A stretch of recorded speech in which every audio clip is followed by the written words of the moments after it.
మీరు విపరీతంగా బాధపడ్డ సంఘటనలు ఏమన్నా ఉన్నాయా? ఇంకా ఏమైనా అవమానాలు కావచ్చు, లేకపోతే ఇండస్ట్రీ ఎనీథింగ్, వ్యక్తిగతంగా కావచ్చు.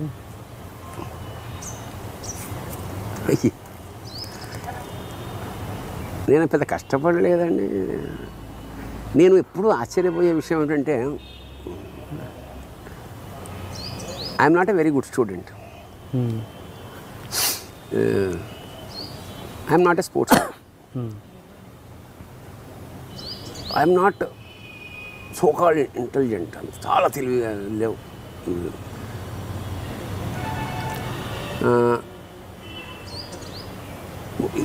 ఈ ఇంటర్మీడియట్ చదువుతున్నప్పుడు అందరూ ప్యాంట్లు వేసుకుంటుంటే నేను నిక్కరేసుకెళ్ళిన తెలియక. అంత కొంచెం ఒక ఇన్నోసెంట్ అనడానికి లేదు. అది దాన్ని ఏమంటారంటే, అది ఇవన్నీ మరి అటువైపు ఏమో గుండా మూడవలతో తిరుగుతున్నాము, ఇక్కడేమో నేను నిక్కరేసుకెళ్తే నా పక్కన వాడు పిన్నుతో కూర్చాడు.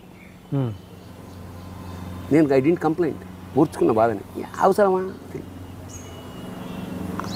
ఆ మిక్స్డ్ అంటే నేను ఎప్పుడు అనుకుంటా, నాకు అర్హమైన దానికన్నా ఎక్కువ ఇచ్చేవి ఒకటి భగవంతుడితో ఇంటరాక్షన్. నాకు పెద్ద ఎక్కువ ఇబ్బందులు, ఆరోగ్యకరమైన ఇబ్బందులు కానీ, ఇంటి సంబంధం అంటే బేసిక్గా నాకు నేచర్ ఏమి ఇచ్చిందంటే అడ్జస్ట్ అయిపో, ఒక ఏదైనా చిన్న ప్రాబ్లం వస్తే ఆ ప్రాబ్లం రాకుండా ఎలా ఉంటుంది అని. వల్ల ఎక్కువ కష్టాలు ఏం పడలా, సుఖాలు ఎక్కువ వద్దనుకున్నాను. ఎక్కడో ఖచ్చితంగా ఇంత జీవితంలో ఎక్కడో మనసు చిక్కుమనిపించే సంఘటన ఏదో ఉంటుందిగా, ఖచ్చితంగా ఉంటుంది.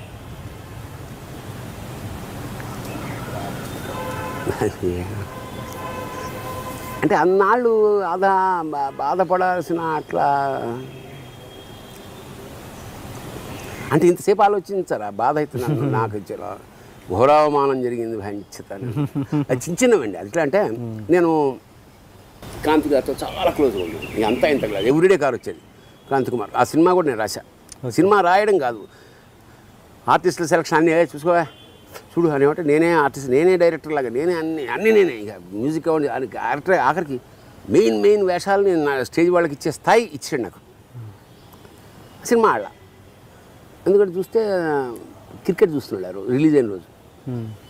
రిపోర్ట్ చేయండి సార్, పోయినట్టు వస్తుంది. అట్లాగా అన్నాడు. మీరు టీవీ చూస్తుంటే మీ ఆడియన్స్ సినిమా చూస్తారా? మీరు క్రికెట్ చూస్తున్నారు, ఆడియన్స్ సినిమా ఎందుకు చూస్తారు సార్ అన్న. మొత్తానికి పోయింది. అదే 2-3 బాగా ఆత్మీయత. తర్వాత ఓ రోజు నేను అన్నపూర్ణ స్టూడియో, ఆయన సినిమా ఓపెనింగ్, నేను మెయిన్ విలన్ అని ముందు ఎప్పుడో చెప్పాడు. నన్ను పూజకి వెళ్ళా. పూజకి కారులో దిగగానే నా పక్కన కేఎస్ రామారావు.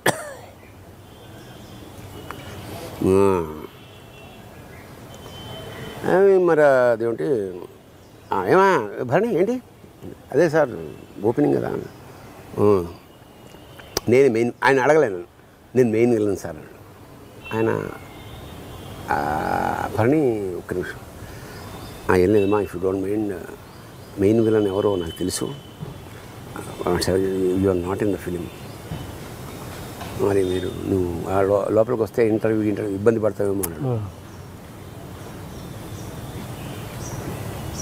ఏమో ఆయన లోపలికి వచ్చి ఆ పూజ దగ్గర మాత్రం కొబ్బరికాయ కొట్టేసి వచ్చి ఇంకా కలవలే.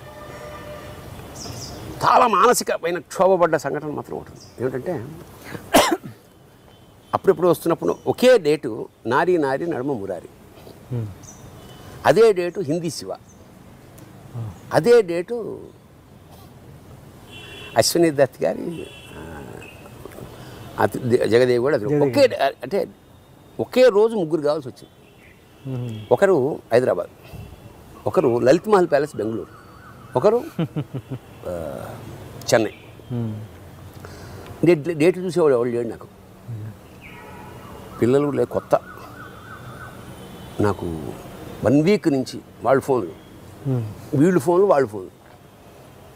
ఎట్లుంటుంది? కొత్త, ముగ్గురు పెద్దవాళ్ళు, హిందీ శివ, రాఘవేంద్రరావు, అశ్విని దత్, బాలకృష్ణ మురారి. అసలు మామూలు మనిషి కాదు. అది ఒక విధమైన, నాకు మెల్లిగా రాత్రి పడుకుంటే నిద్ర పట్టేది కాదు. అన్ని కమిట్ అయినాయి, అన్ని క్లైమాక్స్లో ఉన్నాయి. ఇలా తీసేయడానికి లేదు. నేను కమిట్ కాకపోతే ఒకళ్ళ దగ్గరికి వెళ్తే కొడుకు వస్తుంది, ఇండస్ట్రీలో ఉంచుతారా నన్ను, నరికి పారేస్తారు తెలియదుగా. రోజు నిద్ర పట్టేది మావిడ టెన్షన్ పడేది, ఏంటి మానేయండి సినిమా నానేది. నెక్స్ట్ ఉంది ఈ పరిస్థితి, సమస్య ఎట్లా, ఇంకా జ్వరం 104 ఇట్లా ఇంకా ఎల్లుండి బయలుదేరాలి. నాకు ఒకవేళ దుఃఖం వచ్చేస్తుంది. ఎవరు ఏమంటారు, ప్రతివాడు వెంకట్ గారు ఏంటి this is Hindi film, how can you crores of but date నాదైనప్పుడు నా కాంపౌండ్లో ఉత్స కూడా పోసుకోవాలి, తెలుసుగా నీకు మురారి. నీ రాఘవేంద్రరావు దగ్గరికి నాకు బాగా ఆత్మీయుడు, ఎన్నోసార్లు ఆయనతో కూర్చోవడం ప్రతి సినిమా. అదే ఫస్ట్ సినిమా గురుగారు ఇట్లా అన్న, ఏంటమ్మా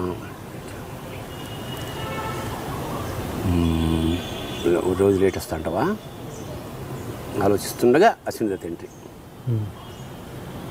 ఏంటి ఏంటి బావా, ఇద్దరు బావు ఇట్లా డేటు ప్రాబ్లం వచ్చింది, తీసి పడదెవ్వు అని అన్నాను. మీ ముందే? మా ముందే. అప్పటిదాకా గురూజీ బాగున్నారా అన్నాడు, తీసి పడదెవ్వు అన్నాడు. సీరియస్గా కామెడీగా అన్న? సీరియస్గా. ఓకే. ఇంకా ఆలోచన తీసి పడేది అని వెళ్ళిపోయాడు. నేను ఇంకా ఇలా చూస్తున్నా, వాళ్ళ ప్రాబ్లమ్స్ వాళ్ళకు ఉంటాయి అని, డోంట్ టేక్ ఇట్ సీరియస్, వీలైనప్పుడేరా అది ఒకనే వచ్చి ఇట్లుంటుందా చేస్తే ఇక్కడ మురారి లక్కీగా షూటింగ్ లేదు. ఏంటయ్యా ఏంటి వెళ్ళాలా, ఆ రోజు షూటింగ్ లేదు, అయితే ఆ డేట్ నాది, డిస్కషన్ పెట్టుకుందాం అనుకున్నాను నీతోటి. ఇప్పుడు చదివేస్తావా? ఎవరు? మురారి. అంటే ఇప్పుడు కూడా ఇవ్వరా సార్ డేట్ కూడా మీద ఇవ్వనంటే ఏం మీకు ఇవ్వనంటే చేసేది ఏం చేస్తారు. కట్ చేస్తే నేను సో ఫైనల్ సినిమా ఇక్కడికి వెళ్ళా ఫస్ట్ శివ హిందీ, అదే శివాకి వెళ్ళారు. అతనికి తెలుసు ఈ డైలమా. నేను తెలుగు శివ తీశాక 2 బిజీ అయ్యాయి, ఒకటి స్టడీ కాము, 2 భరణి అన్నాడు. రాత్రి దాకా 9 దాకా షూటింగ్ చేసి హిందీ, అప్పుడు బస్ ఎక్కి పొద్దున్న బెంగళూరు వెళ్ళి లలిత్ మహల్ ప్యాలెస్ మధ్యాహ్నం చేరుకున్నాం. 104 మనకేంటే తెలియక ఎనీథింగ్ కెన్ హ్యాపెన్. బీపీ ఎక్కువ షూట్ అయిపోవచ్చు, హార్ట్ అటాక్ రావచ్చు. ఈ ఆర్టిస్టులు తొందరగా పోతారు అనే మొన్న లిస్టు ఇదో కారణం. ఏంటి తెలియదు, డేట్ ఎవడదనుకున్నావు లేపేస్తా. మీరు ఒక్క డేట్ ఎట్లా ఇచ్చారు ముగ్గురికి? ఇవ్వలేదు, బట్ డేట్ వాళ్ళదమ్మా. ఎవరిది? వీళ్ళకి అవసరం వచ్చింది, వీళ్ళకి అవసరం, అదే రోజు వాళ్ళకి అవసరం. Okay okay. అప్పుడు యూ కెన్ ఎస్కేప్ కదా, వాళ్ళకి ఇచ్చానండి అట్లా లేదు కదా అంటున్నా. వాళ్ళు ఎట్లా పెద్ద వాళ్ళ సంగతి ఏమిటంటే వాళ్ళు నీ డేట్ కాదు అట్లా అడగరు. అవునే కాదు, ఇప్పుడు అక్కడ శ్రీదేవి ఇస్తావా లేదు, ఇక్కడ ఎవడు నీకు ప్రతివాడికి వాడేవాళ్ళ గొప్ప. టీవీ అందుకనే టీవీ సీరియల్ నేను చెప్పడానికి ఇదో టీవీ సీరియల్ మనం టీవీ ప్రోగ్రామ్ ఒప్పుకున్నాం అనుకోండి, టీవీ ప్రోగ్రామ్ ఒప్పుకున్నాం పెట్టవా షాటు టీవీ అంటే అసలు అది ఒక మీడియం కాదని తీసవతల పడేస్తారు. అంత చిన్న చూపు ఒకప్పుడు, ఇప్పుడు కొంచెం బెటర్ ఏమో. అది చాలా మానసికమైన వేదన మనం అంతే తప్ప కుళ్ళిపోయి మా నాన్న ఎప్పుడో వంశీ తిట్టాడు చెప్పే కదా. పెద్ద పెద్ద కొంపలు అంటుకుపోయే అద్భుతాలు ఏమీ జరగలేదు, బాధలు కూడా పెద్ద యావరేజ్ బండి. తర్వాత మళ్ళీ అశ్విని గారితో ఎలా ఉంది మీరు?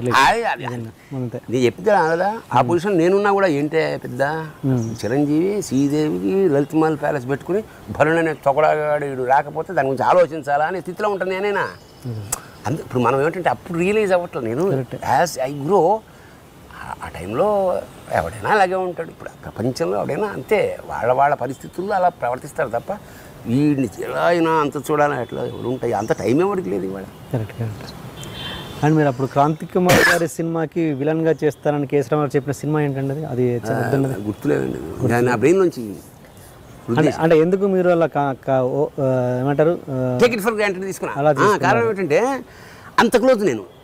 ఓకే. ఒకళ్ళు చెప్పాలంటే ఆయన డైరెక్ట్గా చెప్పొచ్చు నాకు. నేను 9 నెలలు కూడా చేశాను తర్వాత. ఆయన ఇబ్బంది పడి ఉంటాడు. ఆయన చెప్తే నేను మద్రాసులో ఉన్నా, హైదరాబాద్లో షూటింగ్. ఏమన్నా ఫీల్ అవ్వచ్చు, అంత క్లోజ్గా తిరిగాం కాబట్టి ప్రొడ్యూసర్ వద్దని ఉండొచ్చు, ఆయన డల్గా ఉన్నాడు అప్పుడు. సరే అట్లా అట్లా అట్లా చాలా జరిగి ఉండొచ్చు సార్. అన్నీ అందుబాటులో ఉండి, మనిషికి అన్ని సుఖాలు అందుబాటులో ఉండి, అన్నీ అందుబాటులో ఉండి వైరాగ్యంలో ఉండడం అన్నది చాలా గొప్ప విషయం. ఆ స్టేటస్ మీకు ఎలా సాధ్యమైంది? వైరాగ్యం ఏం కాదు. వైరాగ్యం అంటే ఏమిటంటే దేని పట్ల విముఖత, అన్నిటి రమణ మహర్షి నాకేమొద్దు అది కాదు. వైరాగ్యం కాదు. నేను బేసిక్గా మధ్యతరగతి వాడిని కాబట్టి మధ్యతరగతి లక్షణం ఏమిటంటే ఇంకొక రొట్టె ఉంటే బాగుండు, ఇంకొక జత లేకపోవడం అంటే అస్సలు లేకపోవడానికి ఇంకొకటి లేకపోవడానికి తేడా ఉంది మధ్యతరగతి కూడా. అది నా నేచర్. అంటే నేను మధ్యతరగతిలో పుట్టాను. మధ్యతరగతి అట్మాస్ఫియర్ నాకు ఇష్టం. 5 స్టార్ హోటల్లో నాకు నిద్ర పట్టదు కొంచెం. అంటే this is not my cup of tea. ఒక పెంకుటీలు చూడగానే నాకు ఆత్మ చక్కని లేస్తుంది. నేను పల్లెటూరులో ఎక్కడన్నా షూటింగ్కి వెళ్ళినప్పుడు కూడా ఈ పాక హోటల్లో ఇడ్లీ తినడానికి ఎక్కువ ఎంజాయ్ చేస్తా.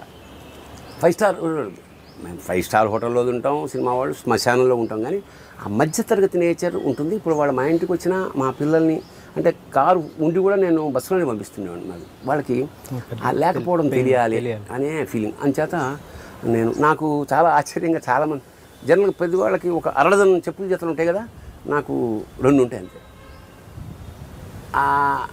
మా అమ్మాయి ఎప్పుడు తిడుతుంటుంది, ఏది కావాలంటే అది మ్యాచింగ్ ఏమైనా వేసుకోవాలి అంటే నేను అవసరం చూస్తా. చెప్పులు ఎందుకే అద్భుతమైన, నాకు వేల రూపాయలతోటి కొనాలంటే నాలో ఎందుకురా మా నాన్న ఎలాంటి నేచర్ అంటే చెప్పు చిరి నాదేమన్నా హవాయి చెప్పు ఊరిపోతే పొద్దున్న లేచేటప్పుడు కుట్టు ఉండేది, దాని మీద ఒక తోలు వేసేసి దాన్ని చక్కగా చెప్పు కుట్టేసేవాడు మా నాన్న.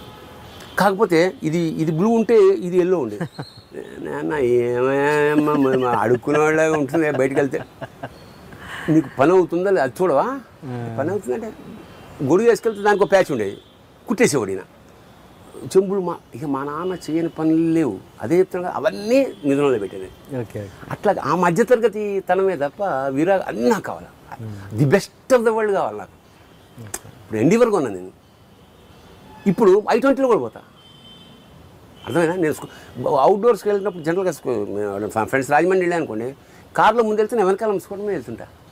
ఆ మధ్యతరగతి తనం ఎక్కడ మిస్ అయితేమో నాకు బెంగ ఉంటుంది.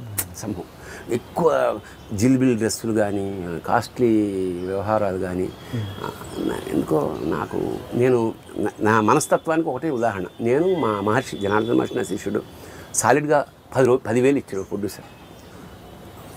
కొత్త కాపురం. నేను మావిడ మా శిష్యుడు ముందు నుంచే ఉన్నాడు. నేనేమిటంటే సంసారం కొత్త కాపురం ఎట్లా మొదలెట్టుంటే ఇంటికి కావాల్సినవన్నీ ఒకసారి కొనేవాడిని కాదు. మావిడిని ఆటోలో తీసుకెళ్ళి ఇవాళ చెంచాలు అని పెట్టుకుని 4 చెంచాలు కొనుక్కు వచ్చేవాడు. నెక్స్ట్ వీక్ వెళ్ళి 2 కంచాలు అన్నీ కొంటే మజా పోతుందని నా ఫీలింగ్. 10,000 వచ్చేసి చాలా పెద్ద అమౌంట్. 10,000 అప్పుడు ఏం చేద్దామంటే ఫ్రిడ్జ్ కొందాం సార్, మా ఇంట్లో ఫ్రిడ్జ్ లేదన్నాడు. ఫ్రిడ్జ్ లేదు కానీ నాకు ఫ్రిడ్జ్ పెద్ద మనంత ఫ్రిడ్జ్ లెవెల్ అనే మంది వేస్తారు. అమ్మగారు వచ్చారు, అది అందులో పెట్టాలి. సరే టీకా ఫ్రిడ్జ్ కొన్నాం. ఫ్రిడ్జ్ కొంటూ కుండ కూడా కొన్నా. ఇంటికి తీసుకెళ్ళా. ఫ్రిడ్జ్ దిగింది. మా ఆవిడ చాలా సంతోషం. మా ఆవిడ అగ్రహారం నుంచి వచ్చింది. ఆవిడ ఇంకా ఆనందం. ఫ్రిడ్జ్ ఉంది మన ఇంట్లో. కుండ ఎందుకని? ఫ్రిడ్జి నీకు సొసైటీకి, కుండ నాకన్నా ఊరుకోండి అని చెప్పి అందులో ముగ్గు వచ్చింది. సంతోషం. నేను లేకుండా వీళ్ళిద్దరు వెళ్ళి ఆ వాటర్ బాటిల్స్ కొనుక్కురావాలని ఇద్దరు వెళ్ళారు ఆటోలో. కార్ లేదు. మా మహర్షి మా ఆవిడ అప్పుడే బిస్లరీ వచ్చిన కొత్త 6 బాటిల్ కొన్నారు. కొని అంటే నేను వాటర్ బాటిల్స్ పెడతారు కదా అందులో, అవి కొనాలి యాక్చువల్గా. వీళ్ళు బిస్లరీ ఫుల్ వాటర్ బాటిల్ కొనేసి మా శిష్యుడు అన్నీ కింద అక్కడ దుకాణం ముందే పోసేసి 6 బాటిల్ తీసుకొచ్చి అందులో పెట్టాడు. కొన్నాం సార్ అని. నీళ్ళేమన్నా నీళ్ళు ఎందుకు సార్ పారబోసం వెయిట్ నీ అబ్బాయి నీళ్ళతో చాలా నువ్వు గ్యారంటీగా రైటర్ అవుతారా బాబు అయ్యాడు. అట్లా అప్పటికి కాలేదు ఇంకా. లేదు, అసిస్టెంట్ రాడు జనార్దన్. తర్వాత చాలా పాపులర్ కన్నడ రైటర్. అంటే అది వైరాగ్యం అనేది లేదు నాకు. చాలామంది ఏమనుకుంటారంటే శివతత్వాలు రాస్తున్నాడు కాబట్టి ఇంకా అన్నం తినకుండా ఇలా అలాగే అదేం కాదు, నేను అన్నీ ఎంజాయ్